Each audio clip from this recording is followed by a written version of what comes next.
ये हमारे पास ये सिलसिला मौजूद है। अपने बच्चों को यहाँ भेजकर उनको ये बताएं कि हमारे बुजुर्गों ने क्या काम किया है।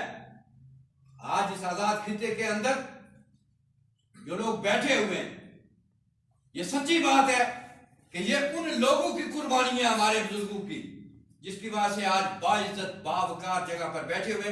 हम उनके लिए दुआ गो हैं कि अल्लाह पाक उन्हें करवट करवट जो वो सुकून दे और जन्नत की बहारें दे, और हमें भी उनके नक्शे कदम पर चलने की अल्लाह पाक जो वो तौफीक दे। क्योंकि लोगों ने हमारे पास एक वक्त ही है, तो बाज़ औक़ात ये होता है कि वक्त भी हम जो ये समझते हैं कि जल्दी जो वो काम खत्म हो, तो ये काम का खाने का हमने बंदोबस्त किया हुआ है। एक दफ़ा फिर साबिक़ जस्टिस साहब, हम आपका तहे दिल से मशकूर हैं कि हमने 2 दफ़ा आपको जो है वो 2 दफ़ा का, और 2 दफ़ा आपने सच्ची बात है बड़े बाइज्जत अंदाज में, बड़े बावकार अंदाज में आपने इनकार नहीं किया। और मैं सच्ची बात है, ये ब्लफ नहीं करता, सच में आप बड़े आदमी हैं। इसे कि यहाँ पर जब दीगर लोगों को कहा जाता है तो 100 नखरे करते हैं।